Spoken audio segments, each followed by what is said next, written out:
Hello and welcome to Lore Watch, a roundtable freeform discussion about lore and the games of Blizzard Entertainment. I'm your host, Joe Perez, one of several lore-focused folks from Blizzard Watch, and I've got my wonderful co-host with me today, Matt Rossi. How are you doing today, Matt? I'm out of meat. That is true.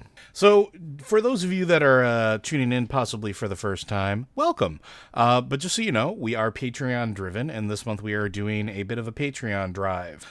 So if you enjoy our content, please consider donating to us at patreon.com/BlizzardWatch. Every little bit you give does make a divine difference on the amount of content that we can continue to provide for, including this podcast, our other podcasts, and any other future podcasts I do. Also, we are about ready to celebrate our 6th anniversary. Actually, by the time of this recording, we've already celebrated it. I believe we launched on February 3rd, 6 years ago. And as a thank you, we are making all of the Phoenix designs that have been previously made available.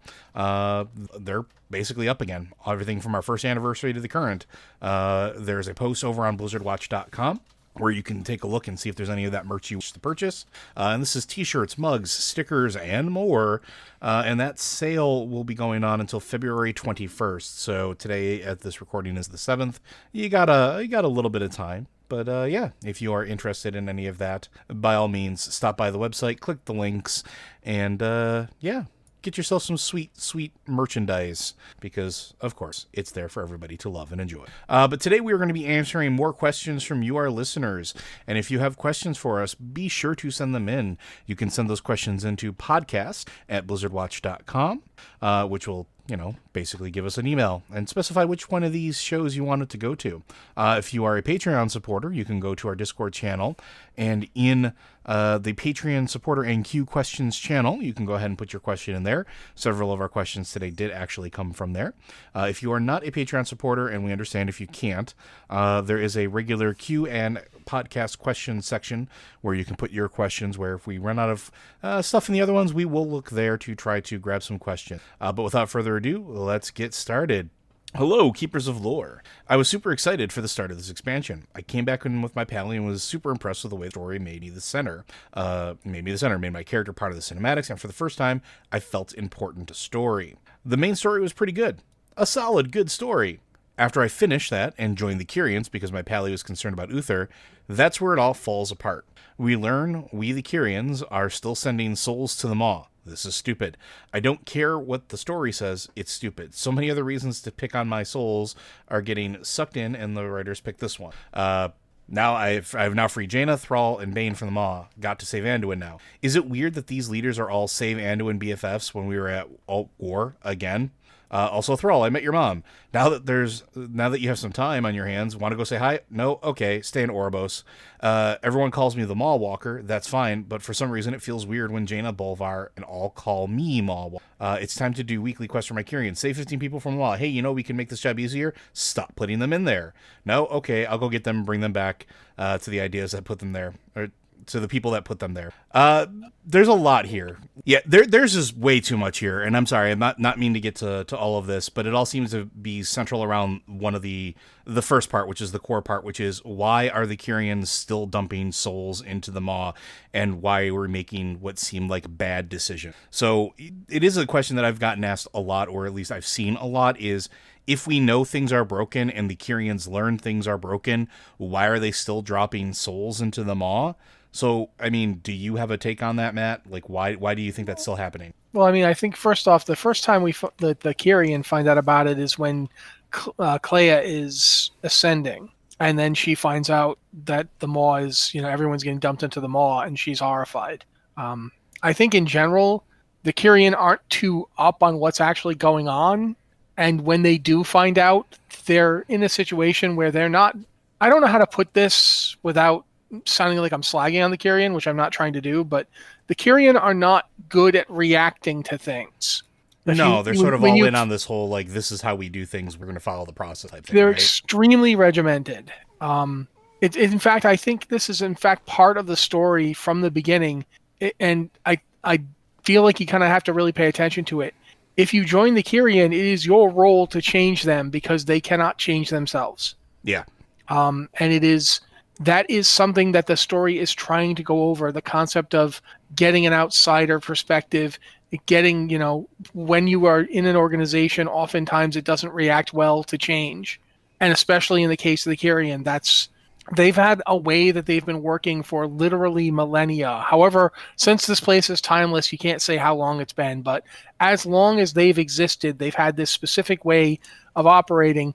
And it is through the campaign that finally they start to realize maybe we shouldn't be operating this way. And that's the thing. The Forsworn are right. That's the thing that is ultimately the end result of this campaign. When you finally get to the end of it and the Archon faces off, I can't remember her name, Lysonia? Yeah, Lysonia. When the Archon is attacked by Lysonia and her minions, at the end, the Archon's like, perhaps we've been doing this the wrong way. And keep in mind, the Archon's called like the Firstborn of an eternal group. Beings who just continue to exist, beings on the level of Titans. For the Archon to admit that they may have been in error is an enormous deal. It's probably a bigger deal than Denathrius going bad, quite frankly. Denathrius joining the jailer, that's huge. It's a big deal. But the Archon saying, maybe we've been wrong. Yeah, that's like a huge epiphany moment, right? Yeah, the Archon has never had to question themselves. I say themselves. I don't know if herselves or themselves. I'm not sure on this one. But the Archon has never had to doubt or hesitate or question anything they've ever done. And they've been doing it eternally. Like, time is no meaning. They've been at this as long as the Shadowlands have existed in their current form and has never doubted anything that they've done up until this moment. Why are they still putting souls in the maw? Because to them, they hadn't really connected it. The part about them going to the maw, well, we guide souls to Oribos. That's what we do. Souls need to go to Oribos to be judged. Okay, the Arbiter's not there to judge them. They're just being dumped into the maw. But we have to put souls to Oribos. It's what we do. It's like when you explain something to someone and they just go, but, and they regurgitate the same thing back at you. You've had this experience in your life. Oh, yeah. Everybody has at some point. Trying to explain to somebody, no, you can't just let your cat go outside because it'll murder a bunch of birds. But my cat loves to go outside. Okay, you can't let it go outside because it'll murder a bunch of birds. This is still true. Whether or not your cat likes to go outside is completely irrelevant to the discussion. Your cat also likes to, poop on things. You see what I'm saying? With this, get him a litter box. Don't let him go outside. It is that kind of. I'm using that example to be polite because I don't want to jump on anyone's hot button topic. But there's lots of times in real life where you will be trying to explain to somebody the situation and they just don't get it.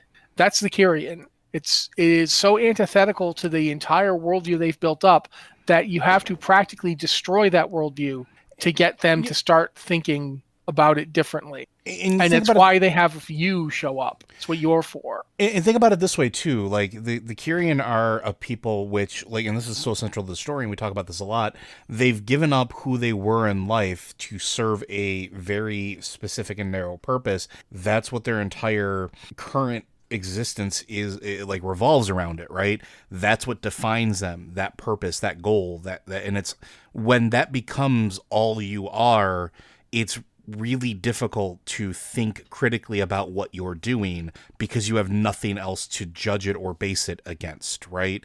Like, there's an element of that, at least from what I've seen in some of the interactions as well. It's like, well, if this is wrong and this is all I'm supposed to be doing, what does that make me? What is the purpose of my existence? Why am I here? And that's the entire message of the Forsworn. Yes. For all that Devos and Lysonia obviously go off the rails by making a deal with the jailer, their basic premise that, we are giving up everything that makes us who we are, and it's weakening us. You're not stronger for not knowing who you are. Like, that's the whole thing. Nobody in the Kyrian knows who they are. Like, think about one of the characters who's like one of the most important characters in the Kyrian this time out, and I can't remember his name. He's Clea's friend. He's trans. Pelagos, thank you. You're welcome. Pelagos' entire thing is about knowing that Pelagos is trans. If Pelagos forgets everything about Pelagos' life, they won't know that. He won't know who he is. It'll be gone. Think about the message of that. That's the entire Kyrian storyline in a nutshell. It's, oops, we have inadvertently weakened ourselves. And it's down to when you see the original Kyrian story trailer with Devos and Uther, That's the whole point of that, was like Devos is trying to warn them, and the Archon shuts it down. Devos is like, no, the maw is loose. We have to. And the Archon's like, no, we must continue to do what we've always done. There can be no deviation. So you're, in a way, what you're getting in this story is you're not supposed to be happy with what they're doing. You're not supposed to think it's smart or a good idea. Yeah. You're supposed to think it's a bad idea. That's the Kyrians in a nutshell, are people who really mean well and who are absolutely effing up. Yeah, and that's sort of like the central point of it. Like, and that's something I keep telling people to keep in mind too. There's a lot of, just to touch on like what was the meat, I believe, of what was a very long email. And no offense, like given or anything like that. I appreciate the long email and the thought put into it. The problem is we're at the very beginning of the story for this expansion, and if you look back at the beginning of the story for almost every expansion, it's usually rooted in terrible decision making with incomplete information. And the difference between a lot of those other ones in here is our characters are sort of central to recognizing those bad decisions and trying to fix them. Whether it's the Kyrian story or taking back Revendreth from Denathrius and his ill, ridding the Drust out of Ardenweld, but also while doing that, making sure that the Winter Queen knows, because that's the other thing too. Like the Night Fae aren't exactly immune from this either, right? Like the Drust are running rampant, and nobody's doing any about it until you start stepping in. The Winter Queen doesn't even take it seriously. At one point, she's like, yeah, whatever, they've done this before, it's not that big of a deal. She doesn't recognize the threat that's actually happening until there's like a huge event where she can't deny it anymore, or even the stuff with the Loa spirits and things like that. There's a lot of these zones, a lot of the story is tied up in, they're so used to things being immutable and set a very specific way that they don't recognize danger, because what could possibly move that needle? What could possibly shift what has always happened, because it's always happened. And that's sort of the weird thing when you start dealing with timeless folks as well. And it's sort of like, it's tropey, but it makes sense. If you've lived for time immemorial, you have no idea how ancient these beings are in compared to our mortal lifespans. And things have always been a very specific way. Getting them to accept that something is different, that something is wrong, and then move to actually take steps to fix it is difficult, because they can't understand or fathom why things are different, because it hasn't been before. I mean, just look at real life situations. You can look at crises in real life where the people who are in charge, who are leading, refuse to act because they've seen stuff before and they believe they understand how this is going to go. And by the time it turns out that they were wrong, calamity has ensued. That doesn't make them the devil. Mm-hmm. It just makes them wrong. And people can be wrong. Now imagine immortal, timeless beings who live in a realm of death where you've already died, and now this is your forever. Yeah, it is probably pretty hard to motivate them to take anything as a crisis. I mean, the anima drought happened and they soldiered on, even though they were like, when you get to Bastion, all of their constructs are falling apart because they can't power them. Or they're stealing anima from them to power other things. Yeah. Look at, they send you off to kill the animals of Bastion because they need anima. Those things are anima constructs, go kill them. We need the anima from them. Bastion is dystopian. It's just pretty. In a way, Bastion is worse than Maldraxxus, because in Maldraxxus, they're at least dealing with it. Granted, they're dealing with it by, murdering each other, but that's how they deal with everything. At least they are attempting to deal with the drought in some fashion. In Bastion, it's all just keep going. Eventually, this will all be worked out. This will all be fine eventually. We'll just keep doing what we're doing. So yes, that is absolutely true. If you, as a player, if you feel like that's moronic, why are they doing this? It is moronic. And they're doing it because they simply can't conceive that they are in a true immediate crisis that must be dealt with right now. Yeah, nothing has ever needed to be dealt with right now. It's sort of the whole point of it, right? Like, if you feel that strongly that it's unintelligent, the choices that they're making, that's kind of the point. it's sort of the motivation to fix things from your perspective as a player, and then your player as a player character. Yeah, that means it's doing its job. And there's a lot of other stuff we could go into, but also at the end of the day, that's sort of the theme for at least this portion of Shadowlands is we have been making terrible decisions. And even with like the stuff with Jaina and Thrall and all that, we've been making terrible decisions. Maybe it's time we start making better ones. And yeah, maybe a little jarring, but kind of stick with it and see where the story goes, because as the expansion goes on, some of that will get way more context and will make more sense as we start unveiling more things and doing more things. And that's the other thing that I would really encourage people to do is keep in mind that we are still at the beginning of this expansion. It just started a couple months ago. And while that may seem like a lot of time to some folks, in the scheme of a MMO that runs 1.5 to 2 years between expansions, 2 months is not really a whole heck of a lot. So bear with it. And keep in mind that, yes, you're supposed to think that these things are stupid, and that's why your character's fixing them. I think we can move on to the next one there, which is, Greetings, Watchers. I have a question of speculation for you. When we are all finished with Shadowlands, do you believe our final task might be to close the breach above Icecrown? Leaving a pathway for mortals to cross into the realm of the dead does not seem like a good idea. However, the writer in me laments the loss of future stories related to the Shadowlands if the book is closed. Obviously, we won't know until it's done, but I thought I'd ask your opinions on it, and this is from Lord Soth. I don't know, that's something that I don't think I've really given a whole lot of thought on, of what do we do with this giant rift or thinness in the veil between the Shadowlands and us at this point. What do you think, Matt? See, this is one I want to be delicate with. Okay. I think that it is not going to be possible to leave that thing open, because if we leave it open, then we haven't actually done what we set out to do at the beginning of this expansion. Keep in mind that we originally go into the Shadowlands, yes, to get our people out, but also to prevent whatever the heck is happening. That is clearly bad, because the entire pre-expansion event was literally just things from the Maw walking back into Icecrown and summoning back things we'd already killed. So if we don't close it, it's a lot easier for horrible things to happen.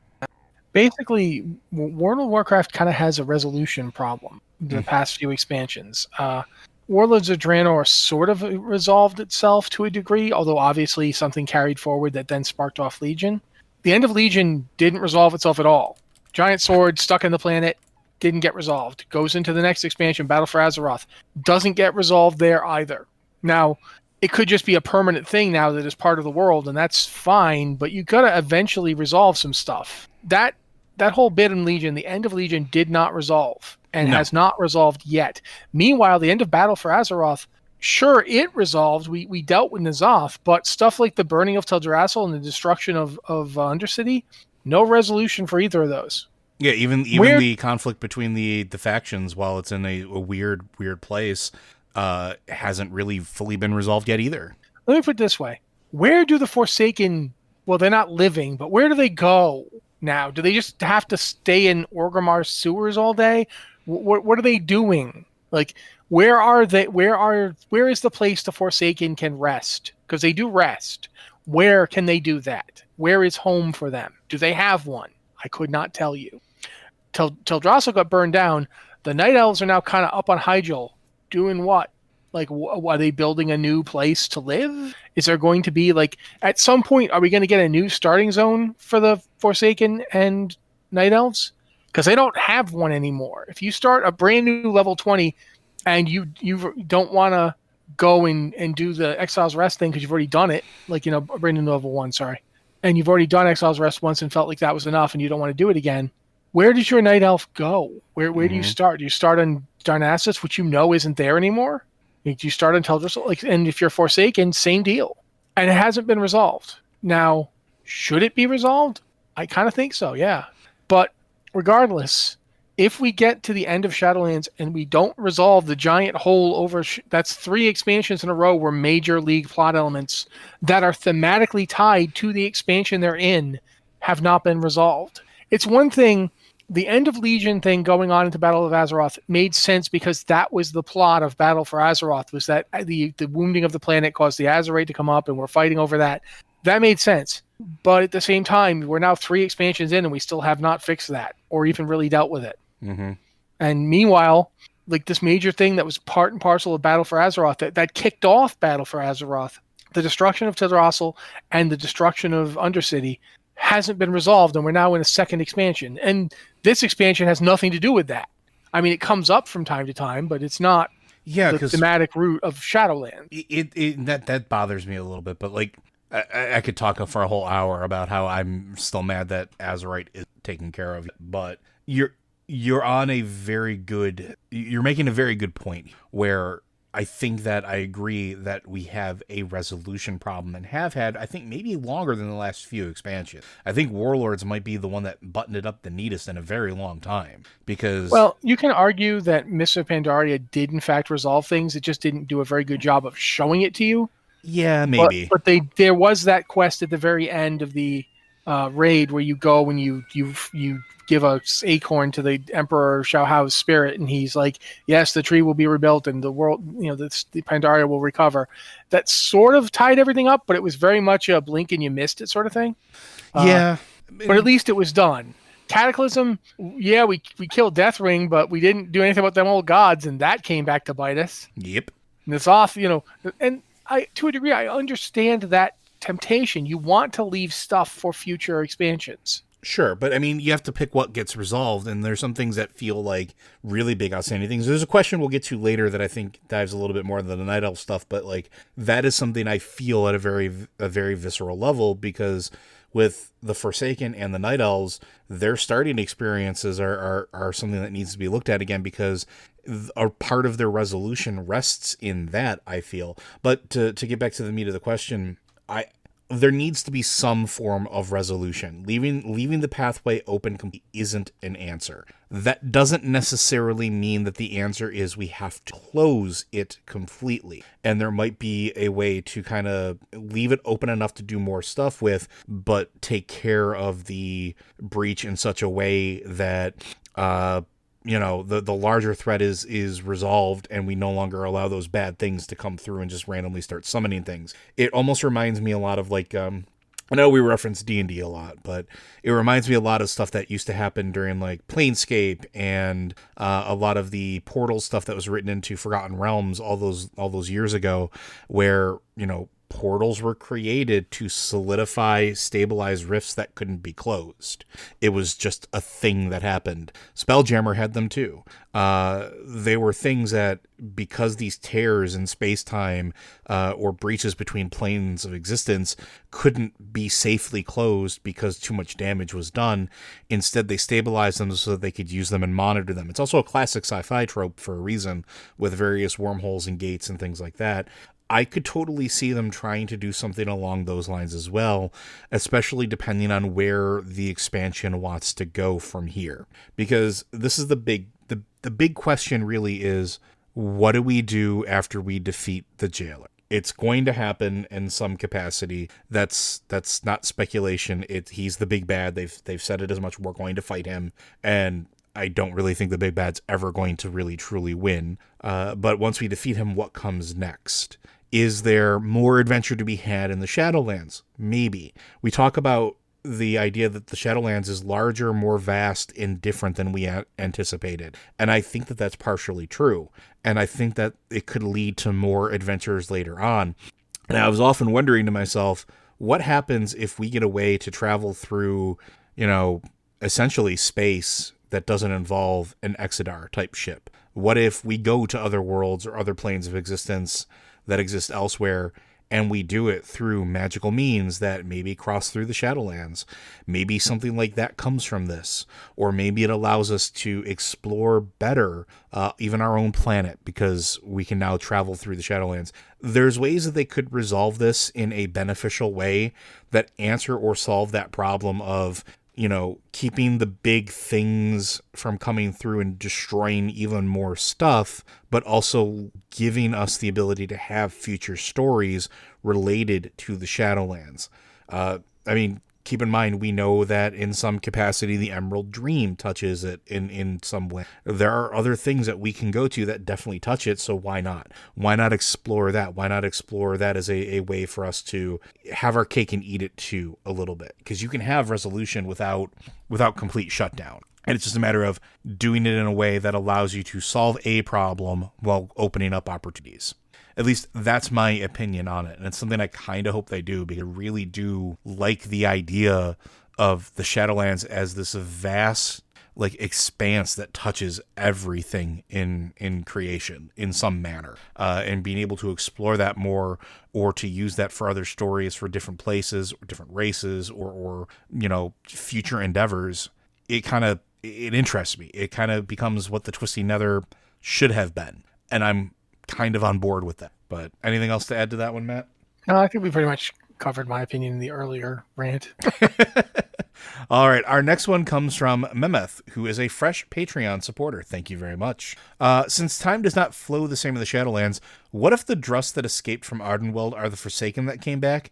The reason some of the resurrected fail or don't work is because there was no Drust to fill the body. To top it off, the body's memories blocks the soul's memories, so therefore they can't remember? Question mark?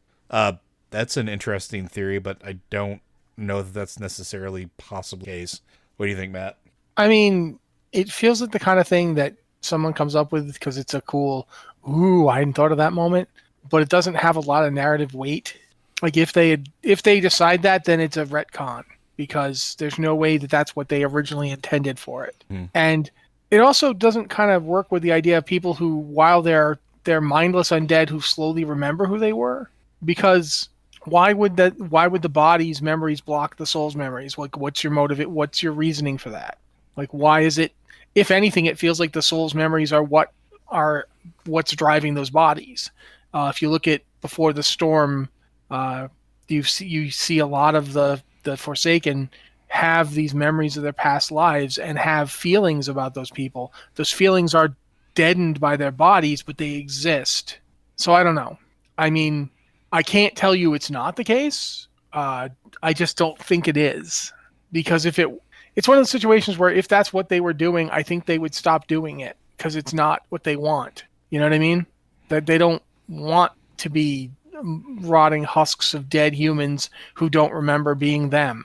The whole goal of going through that portal was to rejoin the cycle of reincarnation. Yeah, I think there's also the kind of the elephant in the room on that one is we know that Forsaken, at least now, involve the use of Valkyr, right? That's part of the resurrection cycle and the new character creation. It has been since. It sort of doesn't make sense then that the Drust would want to take Arden, and that's sort of like the big story. They want the Grove of Rebirth. They want the ability to send their dead souls back to Azeroth through the mechanism of rebirth in the Shadowlands. If they already had something that was allowing them to do that, even in a half capacity, why wouldn't they just try to co-opt that process instead? And that's sort of like, that's the sticking point, right? Like, I understand there's you could try to make an argument in some capacity that there might be some crossover with that, but also we haven't really seen. I don't know that there's that many Drust that exist that would constitute the amount of Forsaken that have resurrected since this game started. And I think it also takes away a bit from their story if that's the case. Forsaken right now are in a weird, complicated space, right?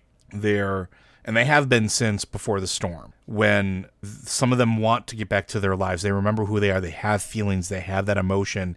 Even if it's slightly dulled from when they were alive, they have hopes and dreams and desires. I can't remember his name now, but the royal archivist that just wanted to see his children, wanted to see his kids, that he, used everything in his power to get them out before Lordaeron fell, and then that takes away from that. That takes away from sort of the complexity of their story if instead they're all just Drust that forget they were Drust. No. I also think it takes away from the Drust, and it takes away from the villainy of what they're trying to do if that becomes the case as well. Because the Drust are fascinating. They are druids that, definitely latched onto that whole death cycle and death magic to circumvent the natural order of things. And they've been paying for that ever since. And there's a big divide. There's a big cultural impact on how that happened with Kyrians. There's a big cultural impact on how that affected the Kyrian relationship with Druidism and the whole Thornspeaker thing to begin with. Because if in Battle for Azeroth, I think this is accurate, and please correct me if I'm wrong, but the Thornspeakers really, I think canonically, weren't a thing anymore until player characters started getting involved. And there was one left alive. Yeah. And even we're not entirely sure he's alive. Like you don't see him in anything but his bear form. And, his bear form is like a twisted dead thing. It's a wicker man, almost. Yeah, it's a wicker bear, essentially. Yeah. Like skulls and tree roots and, so he might be dead, but the Thornspeakers had a relationship with death entirely different than the Drusts. And you get that, like you get that when you go to Ardenweald and there's a Thornspeaker that you have join your cause. Mm-hmm. And she's a dead Thornspeaker. Her spirit form is her Thornspeaker cat form, and she's her relationship with death is much closer to the Ardenweald one. And that's kind of the way the Thornspeakers were. They understood that death was part of life. It was part of the cycle. You live, you die, and death feeds life. Life feeds death. There's a cyclical nature that they were all about. In some ways, the Thornspeakers were closer to like the bigger picture that we're getting than some of the current Druid groups like the Cenarian Circle. But at any rate, it was like one guy, and he started teaching Kyrians after he realized, no, we can't. Like the Thornspeakers as an order turned against the Drust. They did, yep. They're like, what you're doing is wrong, and they paid the price of basically being wiped out. There's like one or two of them left, and they're teaching. The current druids coming out of Kyrians are being taught by them, but they're not them. Yeah, and I think these all being distinct stories and distinct people enriches their stories, all of them, the Forsaken, the Drust, and the Kyrians. And I think it's important that there's not. Again, it's not my story, but if it was, those would remain separate things. Like, I can't predict where they're going to go with it. There could be some crossover. Sure, whatever. I'll leave that as a possibility. But in this particular instance, I think each of them having sort of their own distinct lives and deaths, their own distinct relationship with death, because that's a huge thing with all of them, and then having their own distinct afterlives or re-life, whatever you want to call what Forsaken have. Looking at all that together, having them be their own entities makes the most sense and makes the more compelling story. So yeah, maybe there's a potential that maybe a Drust or two came back as Forsaken, but I think it's really unlikely. And I don't think that there's anything that bodies block the soul's memory, because if that was the case, then Forsaken would never remember who they were. And that, again, that would cheapen or take away from, make them less than anything more interesting than just being reanimated corpses. So, our next question comes from Matt Damon. Question for Lorewatch. I was in Torghast, had to rescue a Kyrian who wanted me to find a stone that stored his memories. But as a player who picked Kyrian, I don't remember any reference to the blue people storing their memories in stone, like the Venthyr keep their sins. That's interesting. I think you've those they do store their souls. You go to those mirrors, they have an archive of them. Even they store all their memories. They absolutely do. I don't know why there's a stone. That's new to me, but they do store their memories. They have a whole archive of them. They can go back and look at the memories anytime they need to know something. That to me shows that there's some awareness that forgetting is not a net positive. So that keys back to the earlier thing about the Kyrian. The Kyrian as an organization desperately ideologically want to purge all memory, but at the same time, somewhere in there is an awareness that if you just throw it out, how are we going to know about this threat in time to stop it? So, yeah, they do definitely do that. They do store their memories, usually in those mirror archives. Yeah, I don't know what the stone deal is. I was going to say the mirrors are really the thing, but that also...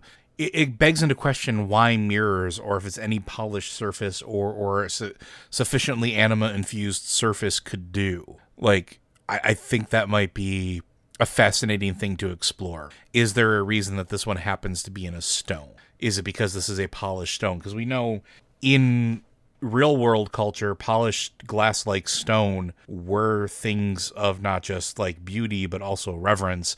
There are cultures that had strong beliefs that things like obsidian and volcanic glass, were gave them the ability to see whether prophetic visions or into the past, to commune with ancestral spirits. So having something like that here would not be necessarily out of place. It's just never mentioned. We also don't really know what the mirrors are made of either. They call them mirrors, but I mean, when you go up to them, they're not reflecting you. You can stand in front of them. They don't really reflect anything until anima starts coursing through them, and then it shows whatever the vision is. And I think at the top of those mirrors, and it's been a bit since I've done anything in Bastion revolving around that, but I know there is almost like a gemstone type thing set at the very top of them that it seems like anima flows into.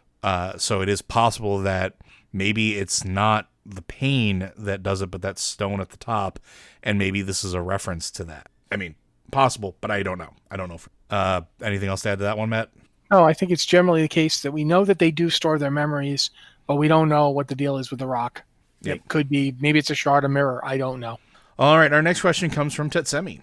Question for Lore Watch. While recovering the Medallion of Envy during the Venthyr campaign, Vince Renethel finds out his medallion was given to a lich, Kel'Thuzad.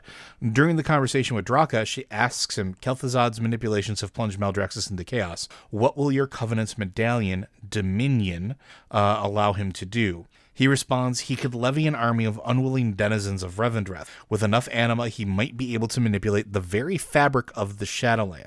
Interesting note on the marker in the Covenant Hall about this. The last line reads, no lich should hold dominion over anything not of Maldraxxus. Could this be a clue about what happened to the Maw? What if that medallion alone is that powerful as speculated? Why would Denathrius not keep that one for himself? Also found on the same note, but they, the medallions, are also the carriers of the Master's will. What they do, he knows.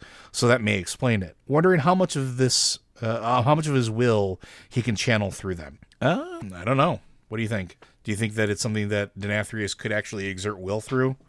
I think it's almost inevitable that we'll find out that yes, Denathrius, these things are pieces of Denathrius. Which would make sense, which is why him sitting inside of a sword prison doesn't really make much of a difference, right? Yeah, he's going to get out. For that matter, the reason he didn't hold on to it is because it's him. It's his power. It's ultimately serving the purposes to which he puts it. If it doesn't, he won't let it do anything. As long as Kel'Thuzad is doing the right bidding, then it'll work fine. It reminds me a bit of the Helm of Domination, for that matter. The concept is fairly similar, dominion versus domination.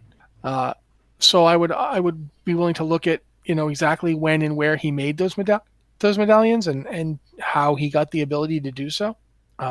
It's also interesting that he says he could levy an army of unwilling denizens of Revendreth. So it just works on things from Revendreth, the various Venthyr and other things that came to Revendreth and became part of it. That's still interesting. It is interesting that they're supposed to the liches are supposed to be limited to Maldraxxus in this way. And there's this thing that allows you to control things of Revendreth. It feels a little interesting. Like, can they eventually be used to dominate? He says that it could be used to manipulate the very fabric of the Shadowlands. We know that Denathrius is an expert on anima. That's why we originally go to Revendreth, is to elicit his help to stop the Maw from getting any more anima, not the other way around. Just because he went and fed his anima to the Maw doesn't mean we didn't go there for that. We were trying to stop it. Mm-hmm. So that interests me, this idea that enough anima can manipulate the very fabric of the Shadowlands, and that at least the medallions give one the ability to do so. Why? I think how? So my operating theory on that is it has something to do with the fact that what you said, like, this is part of Denathrius, and that I think the firstborn, I think the pantheon of death, or whatever we want to call them, I think that there's something to how their realms are shaped based off of who they are. And I made a statement a while ago that they are probably more linked to the shape and process of their zone than even they possibly is. And that's going back to like the Ardenweld stuff and with the Winter Queen and the whole story of one day she just showed up. She didn't know where her garden came from. She just knew that it was something that she was supposed to tend to. And I'm paraphrasing. It's obviously there's more to it than that. But it also seems like she thematically, aesthetically fits that zone. And yeah, you could say that it's a design thing, but I think it's more than that. She's very arboreal in appearance. She's very cycle of lifey in appearance, and that zone, that's sort of the theme. Then you look at Bastion, where, Kyrians is harsh, but also ethereal, who is sort of like floaty and light and imposing. And you look at the zone, and the zone is, you mentioned that it's sort of like a dystopia. Yeah, it is, but it's a beautiful dystopia. It's equal parts awe-inspiring, but also equal parts humbling and terrifying. There are things of incredible beauty there, but there are also things that will just eat. Go back to Denathrius for a second. Yeah, so let's go back to the Denathrius. Think about when he is fighting you, when he's fighting Prince Renathal, he flat out says, "I am," Yep. Revendreth. Yep. And I don't think he's being. It's not like when a human does it, and they're like, I am, the state is me, the state is moi. No, this is not that kind of. This is not overstatement. It's not, hyperbole for effect. He literally means it. Yeah, I think that's accurate. Revendreth is him. It comes from him. It flows from him. He controls the anima there. He controls what the realm is and isn't. He even controls the forms that his petitioners eventually take. You mentioned before that we talk about D&D a lot, but I honestly think that there's a lot of Ravenloft influence here, and I really think that it's very similar to like the Demi-Planes of Dread, where each one has a lord, and that lord controls it. I think that's accurate, and that's kind of where I was going with it. Is I think even if it's subconscious, I think that these entities shape their worlds, and I think that's why Maldraxxus feels like it's even in a further state of departure or decay, because the Primus isn't there anymore. The Primus isn't there to shape it, which is why, like, yes, it's always a realm of death, but something that's been bothering me about it is that it's not just a realm of death; it's a realm of disarray now, with all of the ruins that are there. Because even when you go to like the most populous of areas, there's still its construction, its order, it's rigid. There's a process to it, and without the Primus there, it feels like it's starting to fall apart. And I think that is deliberate. And I think the same thing with this, with like Denathrius. I think that as either his mental state has started to decay, or whatever his subdivision is, as far as who he is as an entity, I think that's reflected in the realm, and how you have a large section of that realm that is crumbling and nonsensical, right? The other thing that I thought was interesting is like all of the realms seem fairly solid, aside from Bastion, which is why I was going with the ethereal thing. Like it's a connection of like what looks like islands almost. You can fall off that map into the abyss really easily. That seems to fit sort of with Kyrestria and her personality, but I think that's maybe it. Liches are not exactly slouches in the magical department, and Kel'Thuzad is not exactly a weak wizard. He's pretty dang well practiced. He was, Kirin Tor level.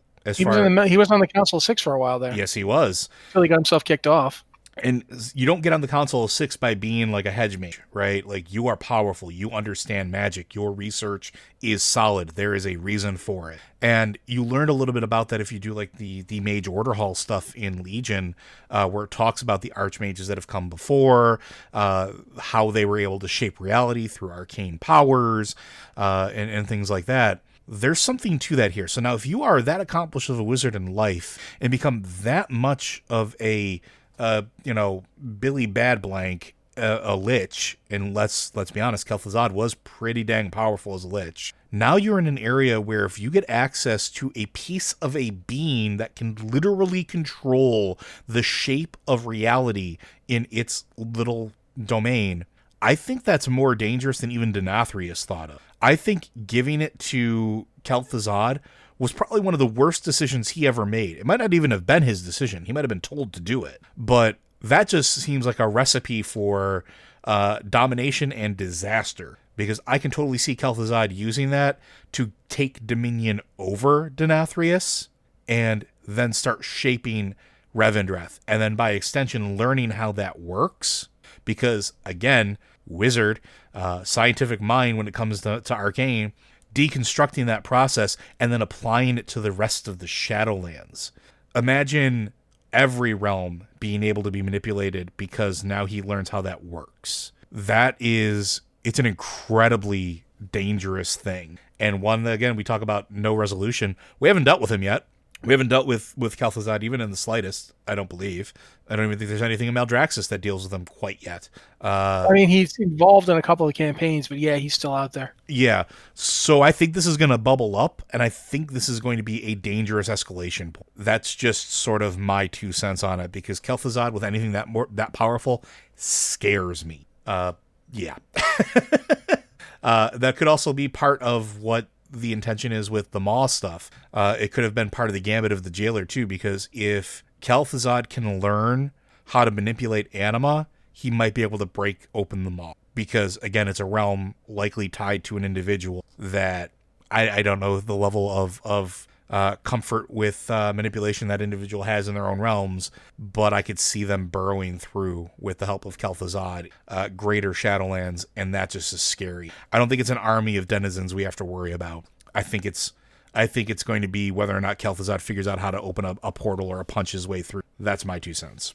Anything else to add to that one before we move on to the last question? No. All right, our last question deals with Night Elves. This is from Talvi. For Lore Watch, hello, I hope you're well. As a Night Elf mage, I'm very interested in the lore behind the acceptance of the Highborn to the Alliance. Obviously, the Chandrilar rep was removed for the introduction of the Cataclysm due to that particular cast being used to train the new Night Elf mages inside Diremal. Inside Diremal there are now Darnassus banners aloft amongst the ruins to show their now allegiance. So my question is this: if Chandrilar are so revered among the Night Elves of Darnassus, why can't the members of the Alliance still gain Chandrilar rep? The blanket removal in game didn't make much sense to me. Thanks a lot for all your time. The Chandrilar are gone. Yeah, they're no longer a thing. Yeah, they were absorbed into the Night Elves.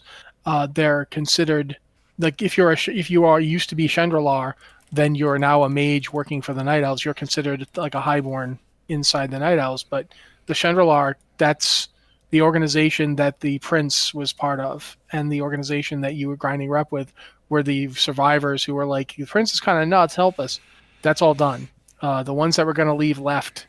That organization is now just Prince Tortheldrin. And up front, I think Tortheldrin's canonically dead. Yeah, he is. Canonically, he is dead. So, yeah, he's dead. There's no Chandrilar anymore. That's why you can't grind rep with them, because they're gone. In much the same way that you can't grind Zandalar rep anymore for doing Zul'Gurub. I'm hero of Zandalar on my human. Because I got to Exalted with those jerks back in Classic, back in Original, I should say, doing Zul'Gurub. And my human is a hero of the Zandalar, and they're like, yeah, we like you. And then we go to war. Yeah, they don't like me so much anymore. Mostly because I used to take my sword Trokalar and go to places where I knew they were and make them run around in terror. That's hilarious. That is some fun stuff. But yes, regardless, yeah, no, that's all done. Yeah, there's no Chandrilar for you to grind rep with. That's why you can't grind rep with them. Yeah, and I think that's really the short version of it, is they just don't exist anymore.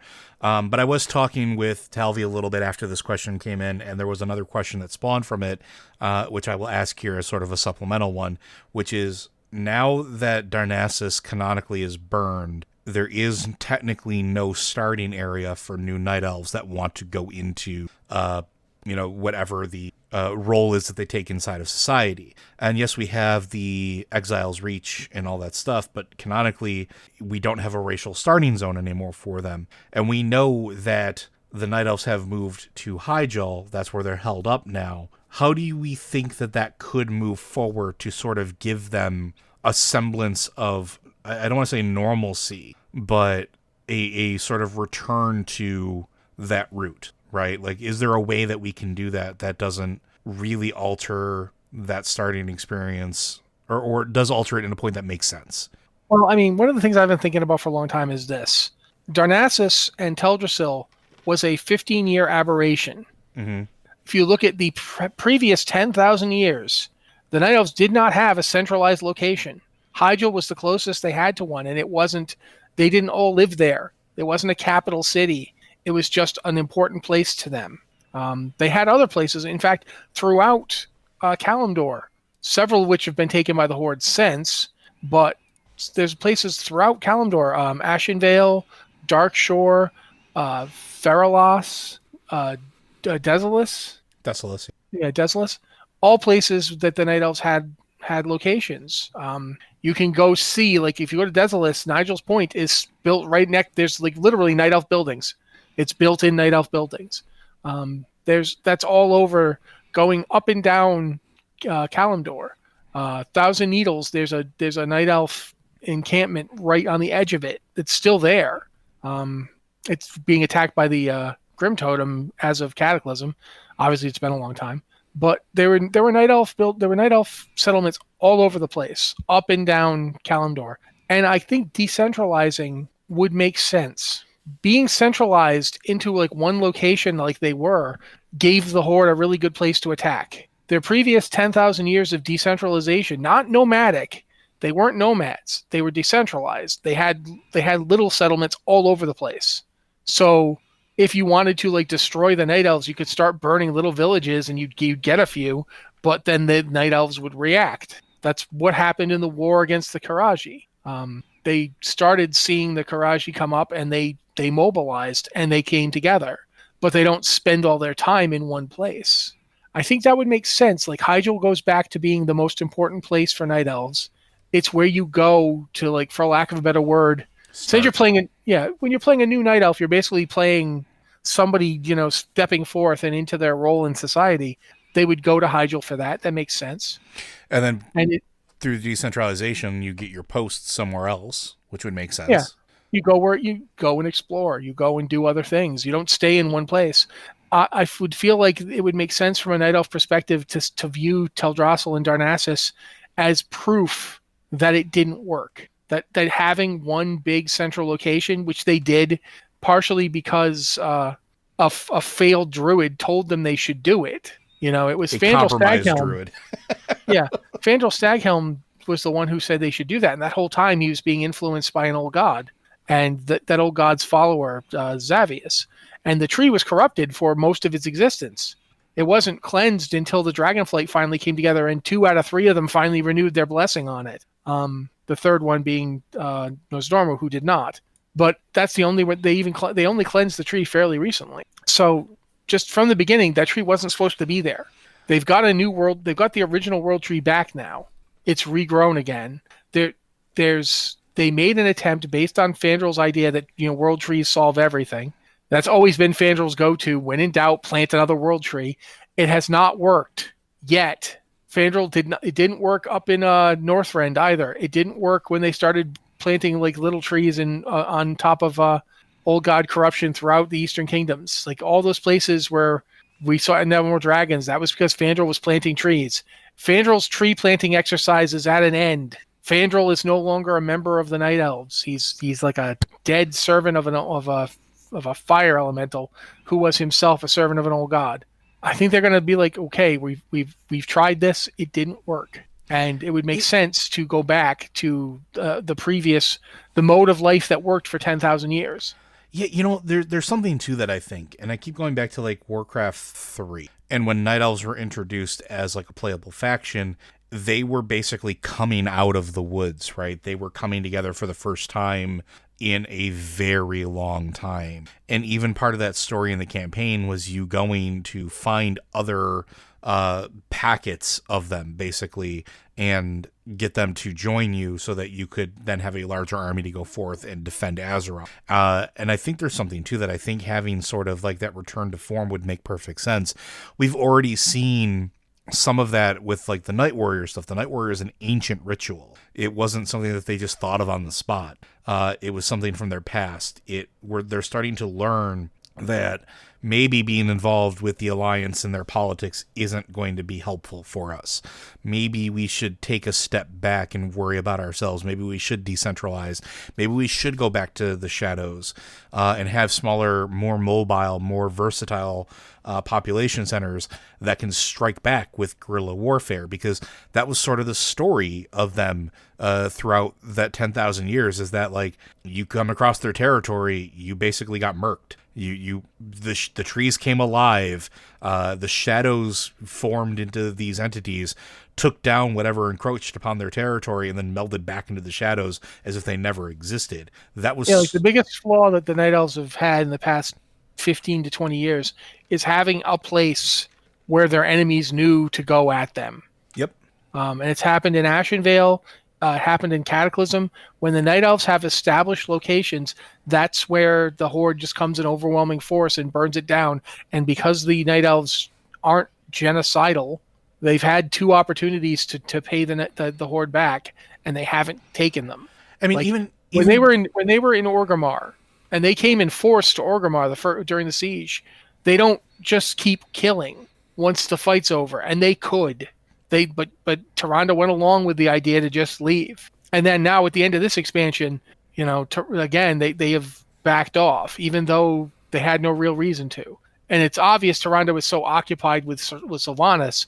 But when that's over, I expect the Night Elves are going to be hostile to the Horde for a very long time.